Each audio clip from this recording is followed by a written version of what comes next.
자, 오늘 말씀의 12절에 보시면 여호와를 자기 하나님으로 삼은 나라 이들이 복이 있다라고 말씀을 하고 있습니다.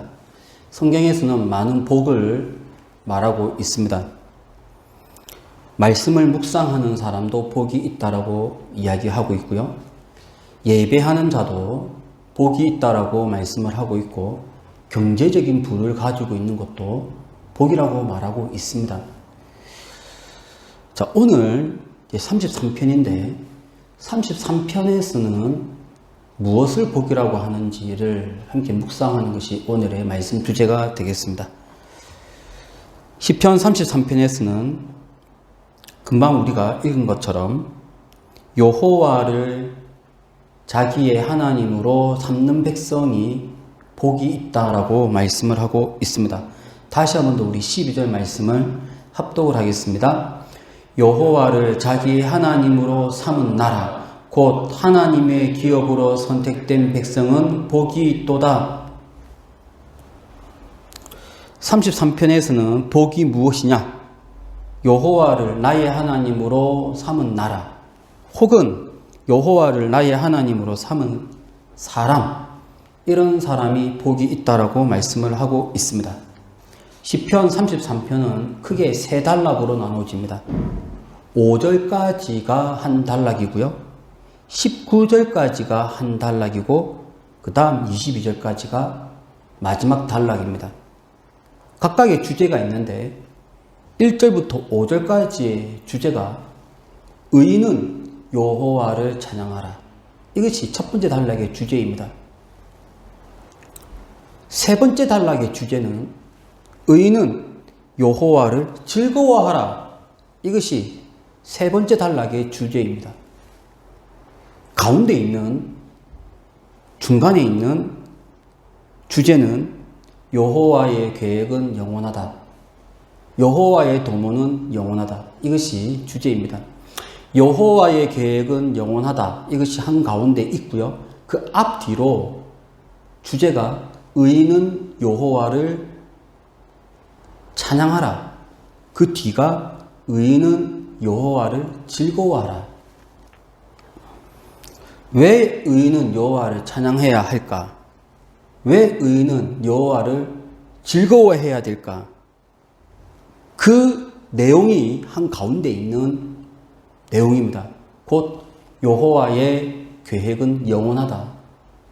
근데 여호와의 계획은 영원하다는 그것 때문에 의인은 여호와를 찬양해야 되고 여호와를 즐거워해야 되는데, 여호와의 계획이 영원하다라고 하는 그 가운데의 주제가 무엇이냐?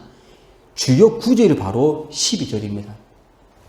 그 12절이 바로 여호와를 나의 하나님으로 삼은 나라, 곧 하나님의 기업으로 선택된 백성은 복이 있다. 그 다른 말로 의인이 하나님을 찬양하는 이유, 의인이 하나님을 즐거워하는 이유, 그것을 다른 말로 이렇게도 표현할 수 있습니다.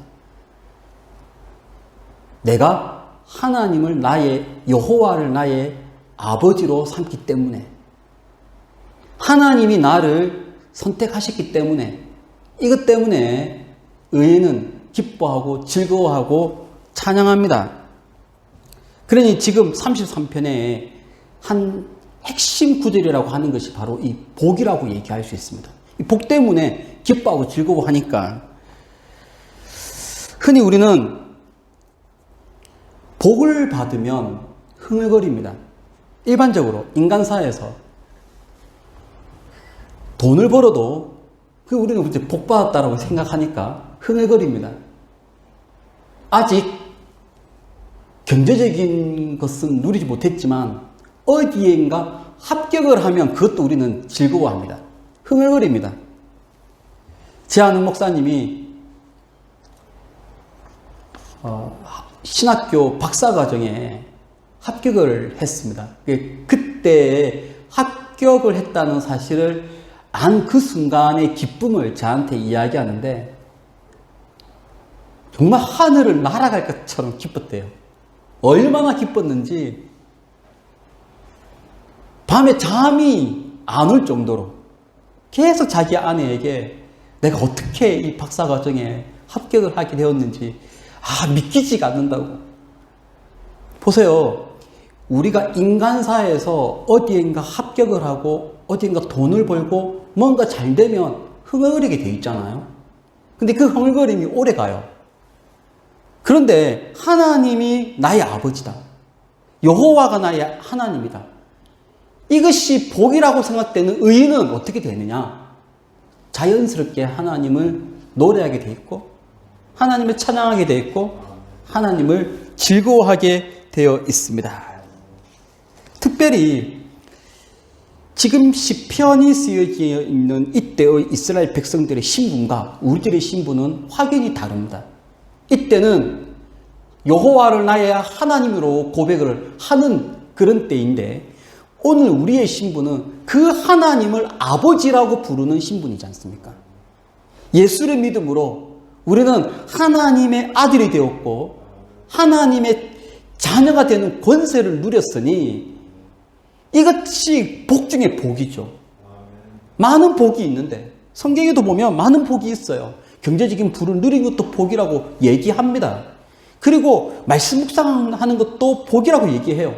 많은 복이 있는데 또 우리가 무엇을 나는 복을 누렸다라고 얘기할 수 있는가? 하나님을 아버지라 부를 수 있는 이 상태, 이것만으로 우리는 복을 지금 충분히 누리고 있다라고 이야기할 수 있습니다.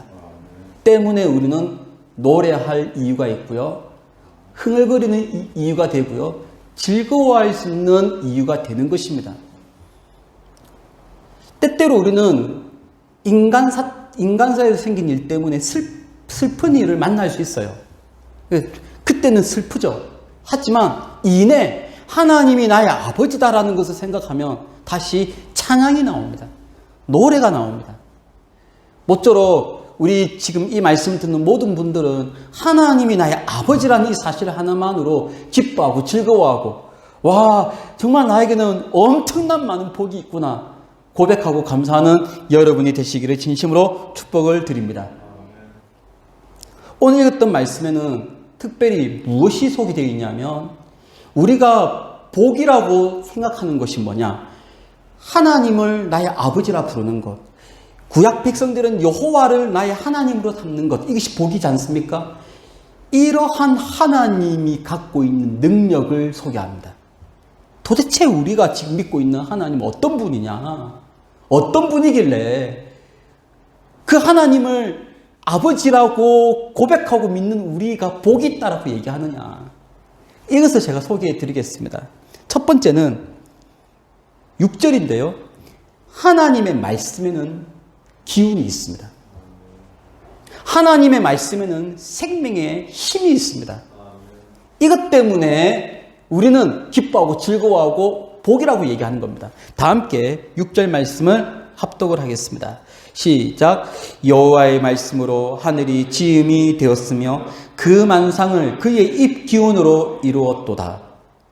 여기 보면 하나님의 말씀에 능력이 나오는데 하나님의 말씀으로 천지가 창조되었습니다. 창세기 1장의 내용은 천지가 창조되는 내용이 나오는데 특별히 천지가 만들어질 때 꾸준하게 언급되는 것이 하나님께서 가라사대, 하나님이 가라사대 빛이 있으라 하시매 빛이 있었고 분명히 창세기에 천지가 창조될 때의 핵심 단어가 하나님께서 말씀하시기를 하나님께서 가라사대 말씀으로 이 세상이 지은 바 되었습니다. 그러니 그 말씀에는 얼마나 탁월한 능력이 있는 것입니까? 그냥 말씀으로 있으라 하니까 벅 생긴 거 아닙니까? 그래서 6절에 보시면 여호와의 말씀으로 하늘이 지은 바 되었는데 특별히 이 만상이 그의 하나님의 그 말씀의 능력이 뭐냐? 그의 만상을 그의 입 기운으로 찾아봤어요. 이 기운이 히브리어로 뭐냐 찾아봤더니 루아흐. 보통 다른 곳에는 바람으로 번역되기도 하고요. 성령으로 번역되기도 하는 단어입니다. 즉 생명이죠. 하나님의 말씀에는 어떠한 능력이 있느냐? 생명이 있는 것입니다. 능력이 있는 것입니다. 그러니 우리가 하나님을 나의 아버지라고 믿는데 그것이 복이라고 얘기하는데 그게 왜 복이냐? 내가 아버지라고 부르는 그분이 한 번 말씀하시면 세상이 없어지기도 하고 생겨나기도 하고 그 말씀에 생명이 있고 또 생명의 근원이 있고 때문에 우리는 하나님을 나의 아버지라고 부르는 것이 복이 있는 것입니다. 우리 하나님의 말씀의 능력을 믿는다면 우리가 이렇게 고백을 해야 되겠죠. 주님 말씀만 하옵소서. 그러면 지금 내 앞에 있는 모든 상황들이 변할 줄로 믿습니다.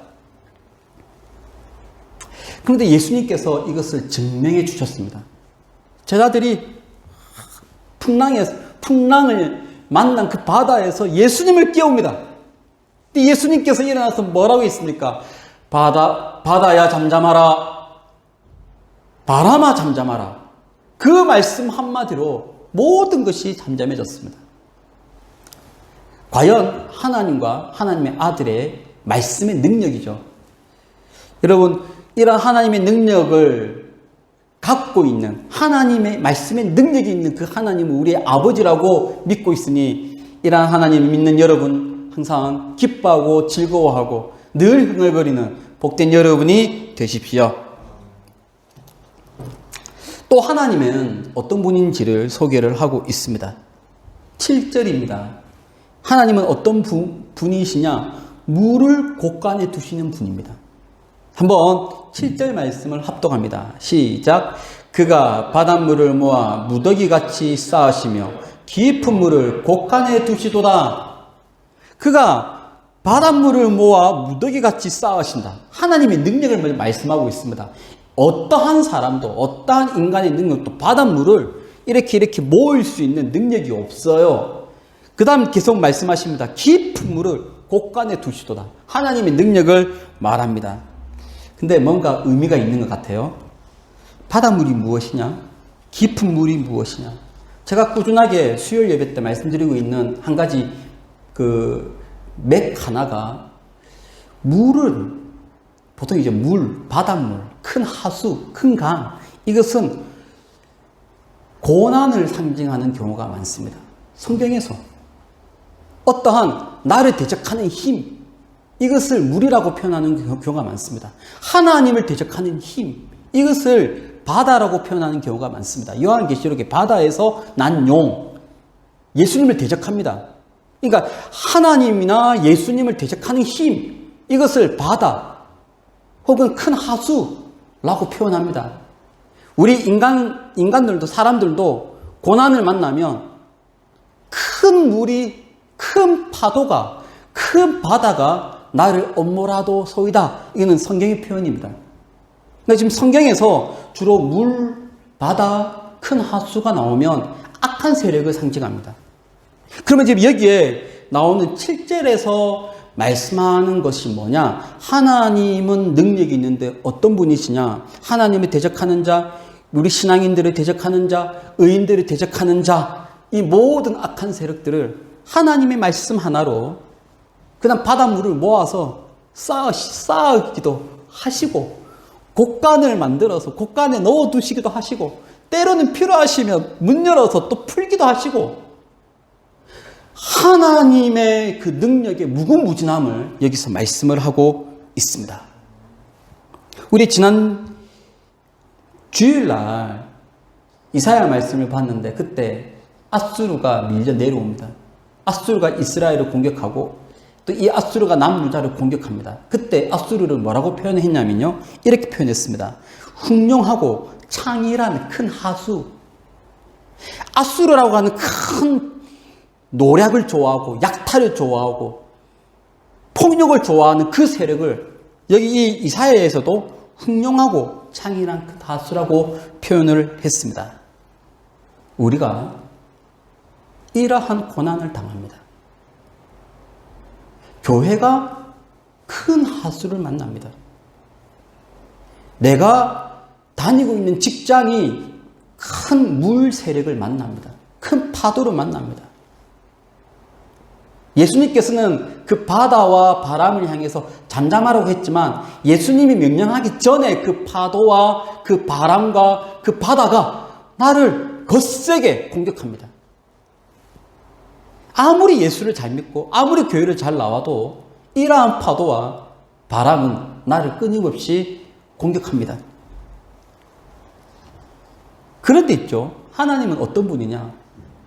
우리가 당하는 그 고난을 조율하십니다.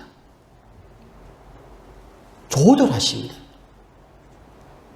하나님이 보실 때 이 사람에게 고난이 필요하다 그러면 문을 열어서 고난의 강도를 더 세게 하시기도 하고 약하게 하시기도 하고 때로는 고난을 다 걷어가시기도 하고 때로는 문을 활짝 열어서 고난을 왕창 당하게도 하십니다. 그때마다 목적은 다르죠.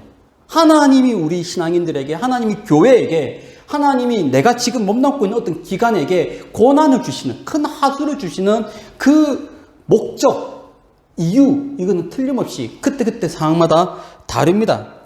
때로는요, 고난을 주시는 이유 중에 하나가 나를 보호하기 위한 것도 있습니다.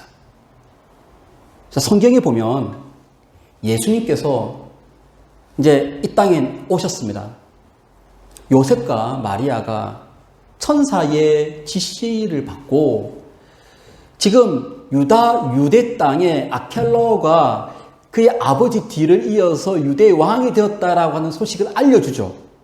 그래서 뭐라고 얘기하냐면 이집트로 내려가라고 해요. 애굽으로 가라고 해요. 그래서 애굽으로 가요. 그런 데 있죠. 너무 말은 쉬운데 아니 베들레헴에서 애굽까지 그 거리가 옆 동네가 아니거든요. 틀림없이 옆 동네가 아닙니다. 거기에서 이집트로 내려가는 그 거리가 세상에 광야를 지나야 되고요. 또 광야를 또 지나야 되고요. 어마한 길을 가야 이집트라고 하는 곳을 만납니다. 그러면 이럴 수 있잖아요. 아기를 안고 그 가족이 그 먼 거리를 가는 것은 어떻게 보면 고난이라고 얘기할 수 있습니다. 이렇게 고난을 주시는 이유, 이들을 보호하기 위해서. 하나님이 우리에게 고난을 주시는 이유가 뭔지 아세요? 때로는 우리를 보호하기 위해서. 더 큰 위험에서 나를 차단시키려고 하나님은 이러한 다른 방도를 주시는데 그것이 내가 느끼기에는 고난이라고 생각을 할 수가 있는 거예요. 때로는 하나님이 고난을 주시는 이유는 약자, 소외자, 고난당하는 자를 이해하라고, 공감하라고 고난을 주시는 경우가 있습니다. 역시 마찬가지로 성경에서 우리가 예를 볼 수 있는데, 이제 예수님께서 애굽에서 올라왔어요. 애굽에 아까 제가 잠깐 예를 잘못 들었네요. 아기가 이집트에서 올라와서 그때 천사의 지시함을 받아서 유대 땅에 헤롯의 뒤를 이어서 아켈라오가 왕이 되었다는 얘기를 듣고 나사렛으로 가라고 하죠. 처음에 이집트로 내려가라고 한 것은 아켈라오가 아니고 헤롯이 예수님이 태어난 때를 기준하여 막 죽이려고 하니까 그 죽이려고 하는 것을 피해서 애굽으로 내려가라고 했고요. 이제 애굽으로 올라와서 그 다음에 천사의 지시하심을 받아 아켈라가 왕이 되었으니 나사렛으로 가라고 하죠. 그래서 이제 나사렛으로 갔어요. 근데 나사렛에서 삽니다. 근데 그 나사렛이 어떤 동네냐? 구약에 한 번도 언급되어 있지 않는 도시예요. 마을입니다. 그 나사렛이 어떤 곳이냐? 많은 상인들이 왔다 갔다 하기 때문에 예루살렘 기준으로 나사렛은 많은 상인들이 왔다 갔다 하면서 피가 섞였다라고 생각을 하는 동네입니다. 다른 민족이랑. 그리고 많은 상인들이 왔다 갔다 하면서 많이 타락했다라고 생각하는 곳이 바로 그곳이에요. 그래서 예루살렘에 있는 사람들은 갈릴리, 나사렛 그러면 취급을 하지 않았습니다. 그러니 이 갈릴리, 나사렛이란 동네에서 사는 것 자체가 그 사람들이 예루살렘 중심으로는 소외된 사람들이에요. 근데 예수님이 어디서 사셨느냐? 거기에서 산 거예요. 나사렛에서 사셨습니다. 왜 하나님은 그렇게 예루살렘이 아닌 좀 거창한 도시가 아닌 예루살렘 중심으로 소외받고 있는 그 동네에 가서 살라고 하셨을까? 그 다음 나사렛에서 사는데 그 사람들도 예루살렘 사람들 기준으로 인정받지 못하는데 그 나사렛에 있는 사람들이 예수님을 인정하지 않습니다. 그러니까 지금 예수님의 이 배경은요 거의 그냥 최악이라고 보시면 되는 거예요. 그 나사렛에 있는 사람들 수준이 그렇게 높지 않습니다. 그러니까 빌립이 나다나엘에게 내가 메시아를 만났다, 내가 그를 만났다라고 하니까 그가 누구냐라고 할 때 나사렛 사람이다라고 하니 나다나엘이 뭐라고 얘기합니까? 나사렛에서 무슨 선한 것이 나겠느냐? 라고 하는 것은 당시에 나사렛을 갖고 있는 사람들의 생각입니다. 아니 그 동네 자체가 별로 각광받지 못하고 그리고 그 안에 있는 사람들도 별로 클래스가 높지 못합니다. 그러니까 예수님이 설교를 했는데 아무것도 아니에요. 그 예수님이 누가복음 3장에 보면 예수님께서 설교를 하시고 그 나사렛 사람들에게 설교를 하실 때 어떤 내용으로 설교를 했는지 그리고 왜 사람들이 예수님을 낭떠러지로 죽이려고 했는지를 보면 큰 이유가 없어요. 그런데 오직 한 가지, 예수님을 인정하지 않는 거예요. 왜 예수님을 인정하지 않았을까? 예수님이 얼마나 인정을 받지 못했으면 선지자가 고향에서 인정받지 못한다라는 말씀을 예수님이 직접 하셨어요. 그렇게 왜 예수님은 나사렛에서 인정을 받지 못했을까라고 생각한다면 이것이 여러 가지 가능성이 있는데 마리아와 요셉 때문입니다.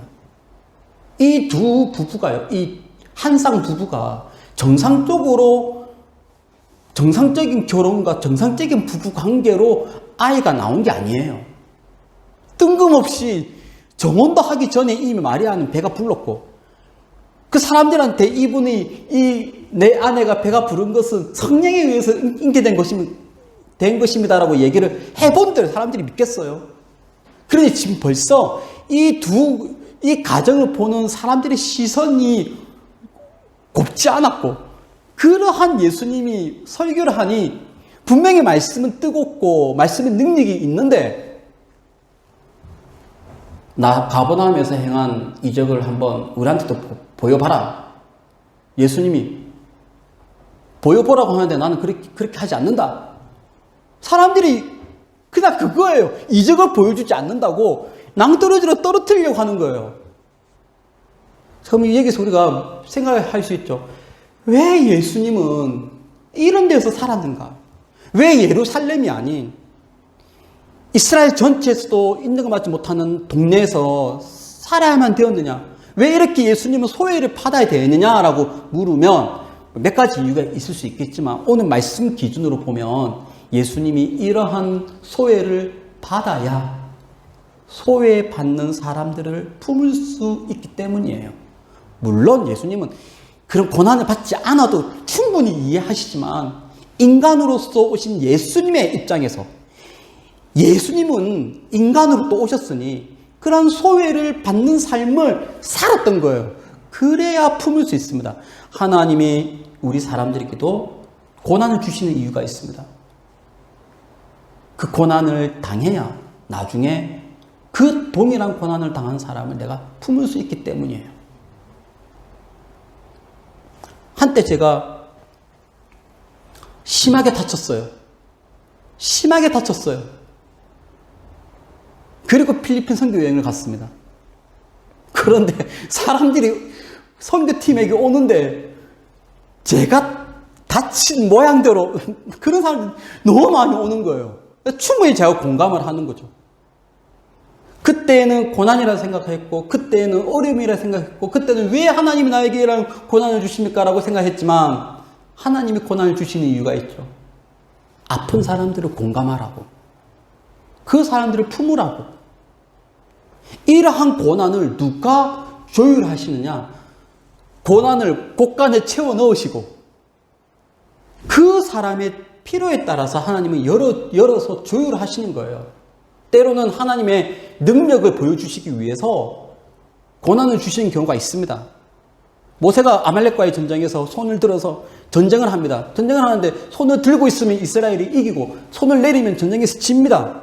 전쟁하는 것 자체가 고난이지 않습니까? 큰 환란이고. 하지만 그 전쟁을 통해서 하나님이 분명하게 보여주신 것은 하나님의 능력을 보여주십니다. 왜 하나님은 전쟁이라고 하는 이러한 어려운 상황을 주셨을까? 하나님의 능력을 보여주시기 위해서. 때로는요, 하나님은요, 고난을 주시는 이유가 일방적으로 하나님의 백성을 구원하시기 위해서 고난을 주신 경우도 있습니다. 이스라엘 백성들이 이집트에서 도망쳐 나왔습니다.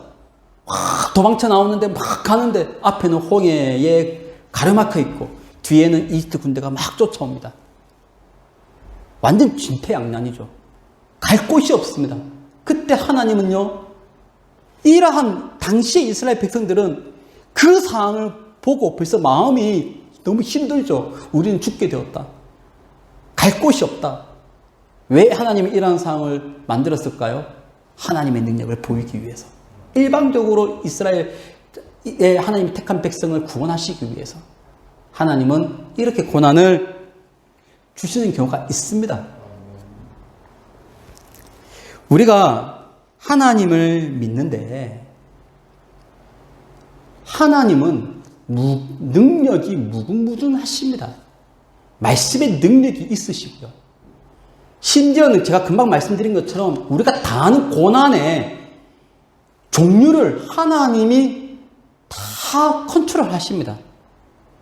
그러니 우리가 이렇게 고백할 필요가 있습니다. 지금 조금 힘들죠. 많이 힘들죠. 10년, 20년 나아질 줄 아는데, 나아질 줄 알았는데 나아지는 것이 없죠. 또 1년 열심히 하면 나아질 거라고 기대하는데 또 나아지는 것이 없죠. 하지만 틀림없이 하나님이 이 사람에게는 이렇게 오래도록 고난을 주시는 이유가 틀림없이 있습니다. 많은 이유들 중에 무엇이 하나님의 뜻인지는 우리는 모르지만, 그래서 우리가 이렇게 고백하고 기도할 필요가 있습니다. 하나님, 나의 고난을 컨트롤하시는 하나님. 하나님의 무궁무진한 계획을 제가 믿습니다. 그러나 하나님, 저는 많이 힘듭니다. 조금 도와주십시오. 혹은 하나님의 능력을 보여주십시오. 이 고난이 정말 하나님이 나를 일방적으로 능력을 보여주시고 나를 구원하시기 위한 고난이라면 하나님, 나를 살려주십시오. 이렇게 하나님께 매달릴 수 있는 여러분이 되시기를 진심으로 축복을 드립니다. 특별히 지금은 개인이라기보다는 전 세계의 교회가 아마 다 동일한 문제에 직면한 것 같습니다. 예배를 드려야 되는데 모여서 예배를 드릴 수가 없다. 이것은 아마 모든 나라의 교회들이 다 똑같은 문제입니다. 이럴 때에 하나님, 고난을 조율하시는 하나님, 교회들에게 이러한 것을 주신 이유, 정확하게는 뭔지는 모르겠으나 하나님께서 우리 교회들을 살아갈 길을 열어주십시오. 라고 한다면 선하신 하나님께서 오늘 여기 있는 기록되어 있는 대로 물을 곳간에 두신 하나님께서 다시 우리 앞에 있는 모든 물을, 깊은 물을 다시 곳간에 채워줄 줄로 믿습니다. 이런 하나님을 믿고 있으니 바로 그것이 복이라고 말씀을 하는 것입니다. 또 하나님은 어떤 분일까요? 하나님은 하나님의 계획이 영원하신 분이십니다. 이것은 33편 전체의 한 가운데 있는 핵심 중에 하나입니다. 우리 다 함께 10절 말씀을 합독하겠습니다. 10절 11절입니다. 시작. 여호와께서 나라들의 계획을 폐하시며 민족들의 사상을 무효하게 하시도다. 여호와의 계획은 영원히 서고 그의 생각은 대대에 이르리로다. 아멘. 하나님의 계획은 영원합니다. 하나님의 생각은 대대에 이르고 영원하고 변하지 않습니다. 반면에 우리 사람들이 세운 계획은 그것이 아무리 완벽하다라고 강조되고 주장을 해도 하나님이 한번 아니다라고 하면 그것은 한순간의 물거품이 됩니다. 지금 제가 이런 기사를 읽었어요. 주식 이야기인데 지금 코로나 때문에 전 세계의 제조업이 원래대로 돌아가고 있지 않지 않습니까? 자, 이것도 모든 나라에 있는 회사들이 원래 계획대로 되지 않는 거예요. 우리 회사는 올해 매출이 10억이면 10억, 100억이면 100억 어떤 기준을 세웠을 거 아니에요. 근데 지금 제조업이 다 무너지고 있습니다. 근데 독일, 프랑스, 영국, 일본, 미국, 이스라엘 할 거 없이 우리나라에서도 이미 풀었던 재난지원금이 풀렸지 않았습니까? 우리나라가 받은 것은요, 아무것도 아닙니다. 다른 나라는 그 돈 푸는 것이요, 어마어마합니다. 그 액수가.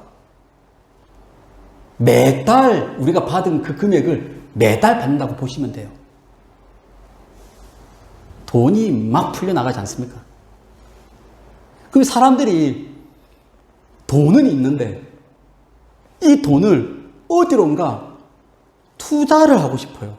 물론 그 돈을 당장에 생활 경제를 위해서 사용하는 사람도 있지만 생활 경제에 그렇게 구애받지 않는 사람들은 현금을 계속 받으니 그 현금을 어디론가 투자를 해야 될 거 아니에요. 그렇게 해서 주식에 투자를 하는데 문제라기보다는 지금 생긴 현상이 제조업을 하고 있는 이 회사는 제조업은 무너지고 있는데 주식은 올라가는 거예요. 이게 지금 원래 제조업이 탄탄하고 실적이 있어야 사람들이 그거 보고 주식에 투자하는 건데 제조업은 무너지고 있는데 이 회사의 주식은 올라가는 거예요. 약간 이상한 방향으로 가는 거 아닙니까? 이런 기사를 읽었어요. 사람이 계획하지 않은 거예요, 이거는. 어떠한 기관도 이렇게 만들어야 되겠다라고 생각을 한 기관이나 나라가 아무도 없어요. 다 어떻게 계획 세웠습니까? 제조업을 탄탄하게, 우리 회사를 탄탄하게, 그리고 이 실적을 올려서 투자자를 모으고 이런 계획을 세웠을 텐데 사람들의 모든 계획은 다 무너지게 되어 있습니다. 오늘 이 말씀이 나라들의 계획을 폐하시고 민족들의 사상을 무효하게 하시도다. 한순간에 우리 사람들이 세운 계획은 그냥 물거품이 되는 것이 이 세상사입니다. 그러나 그에 반해 하나님의 계획은 어떻다라고 말씀을 하고 있습니까? 영원히 선다. 변하지 않는다. 끝까지 간다. 하나님의 계획은 창세기 1장에 천지를 창조했던 그때로부터 시작해서 예수님이 오신 그때와 지금과 예수님이 재림하시는 그 순간까지 하나님의 계획은 변함이 없이 계속 쭉 갑니다. 그래서 이러한 여호와를 나의 하나님으로 삼는 그 백성은 복이 있다라고 말씀을 하는 것입니다. 그 하나님을 나의 아버지라고 믿는 우리들은 더더욱 복이 있는 것입니다. 어려운 때입니다. 어려운 때에 더더욱 하나님을 나의 아버지로 고백하는 여러분 되시기를 진심으로 축복을 드립니다. 예수님 감사합니다. 예수님 나의 구주입니다. 그렇게 붙들고 나아가는 여러분이 되십시오. 그러면 여기에서 기록되어 있는 이 복을 우리가 누리면서 이렇게 살아갈 거라고 믿습니다. 비록 나의 삶은 고난으로 보이지만 이러한 하나님을 나의 아버지로 믿고 있으니 내 입에서는 찬양이 나오고 내 입에서는 즐거움이 나올 것이라고 믿습니다. 이러한 즐거움과 찬양으로 여러분의 매일매일의 삶이 정말 하나님이 기뻐하는 삶이 되시기를 예수 이름으로 축원합니다. 기도하겠습니다. 하나님 아버지 은혜를 감사합니다. 하나님의 이 말씀을 우리에게 허락해 주었으니 너무나도 감사를 드립니다. 하나님 아버지, 하나님을 나의 아버지라고 고백하고 믿을 수 있는 우리가 되었으니 너무나도 감사를 드립니다. 하나님 매일매일 승리하는 삶을 살게 하여 주옵소서. 예수님의 거룩하신 이름으로 기도드립니다. 아멘.